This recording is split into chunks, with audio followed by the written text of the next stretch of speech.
생활에 보탬이 되는 경제 뉴스, 친절한 경제 시간입니다. 최근 한 드라마 때문에 대학 입학 시험을 돕는 코디가 널리 알려졌죠. 정보를 주는 것에서 더 나아가 수험생의 생활 전반을 관리하는 모습으로 그려졌는데요. 네, 실제로 이런 코디가 얼마나 활동하는지 또 문제는 없는 건지 오늘 박대기 기자와 입시 코디 경제적 관점에서 짚어보겠습니다. 박 기자, 이런 입시 코디가 실제로 존재하는지 활동하고 있는지가 궁금해요. 네, 앵커님이나 제가 학교에 다닐 때는 사실 그 입시 코디라는 게 없었습니다. 먼저 이게 무엇인가부터 설명드리면 입시 코디네이터는 학생부 종합 전형 등 수시 전형에 대비해서 학교 생활을 어떻게 준비할지 하는 컨설팅을 하는 역할을 합니다. 또 학생들에게 필요한 사교육 강사들을 연결시켜주는 역할도 합니다. 등장 배경에는 날이 갈수록 복잡해지는 입시 전형이 있습니다. 불과 10여 년 전에는 수능 시험 등 정시 위주였지만 지금은 정시가 드물 정도로 수시 비중이 급증했고 학생부 종합 전형이라는 완전히 새로운 전형도 등장했습니다. 학부모들은 자신들이 경험하지 못한 입시 제도에 큰 불안감을 가지고 있고 입시 코디를 통해서 정보를 보충하려고 합니다. 아직은 입시 코디가 보편화된 것은 아니고 입시 코디를 활용하는 수험생은 극소수에 불과한 것으로 조사됐습니다. 교육부가 발표한 2017년 자료인데요.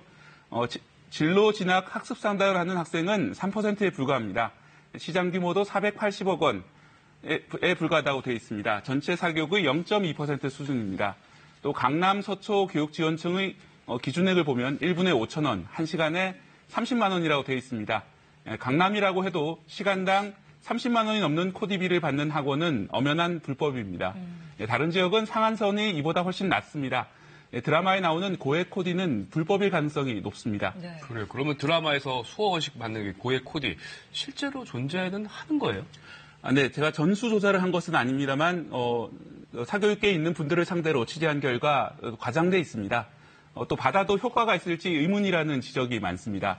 문제는 이 드라마가 화제가 됐기 때문에 입시 코디나 고액 사교육에 대한 호기심과 수요가 늘어날 수 있다는 점입니다. 정부도 범부처 합동 단속에 들어갔습니다. 사교육 수요가 늘어나는 때가 지금과 같은 방학과 명절 연휴 전후입니다.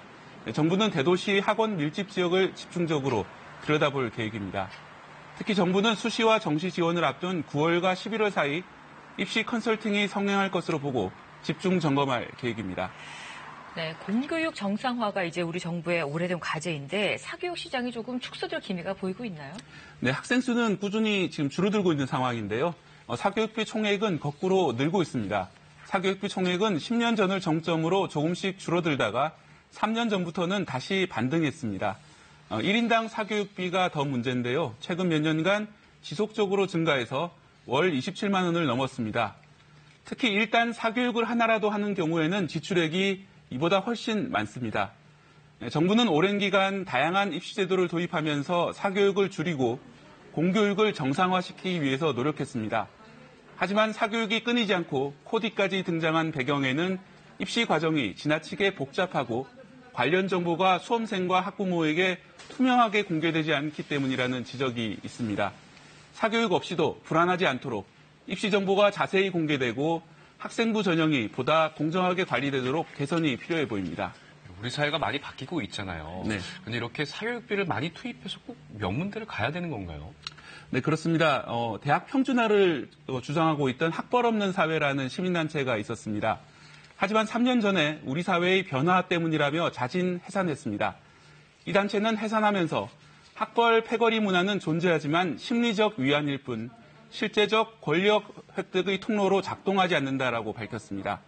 그러면서 자본의 독점과 노동의 불안, 그로 인해 삶의 주체가 되지 못하는 사람들과 연대하겠다라고 밝혔는데요.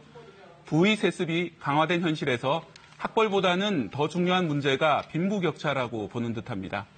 또 주요 대기업들의 CEO들의 학벌도 과거에는 이른바 스카이 대학 위주에서 다양한 대학으로 바뀌고 있습니다. 500대 기업 CEO 가운데 서울대 비중은 4년 만에 25%에서 20%대로 떨어졌고 고려대와 연세대도 비중이 낮아졌습니다. 반대로 지방대 비율은 소폭이나마 오르고 있습니다. 물론 비정규직 문제가 계속되는 상황에서 학벌은 하나의 안전판 기능은 하고 있습니다. 하지만 학벌 자체만을 목표로 하는 것보다 다양한 아이들이 적성에 투자하는 것이 효과적인 사회로 변하고 있습니다. 네, 오늘 입시 코드에 대해서 경제적 관점에서 짚어봤네요. 고맙습니다. 고맙습니다.